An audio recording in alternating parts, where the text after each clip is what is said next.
Hi everyone! Miss mo na rin ba ang summer vacation with your favorite milkshake? Let me share this very nostalgic milkshake flavor with you. Let's prepare our crushed ice, water, cooked tapioca pearl, and inJoy Ube Milkshake.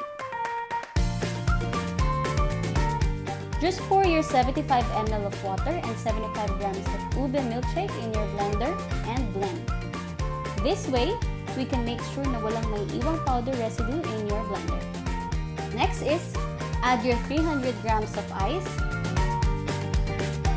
and blend again. Now you can add your 120 grams of cooked tapioca pearls in your cup. Pour your creamy ube milkshake.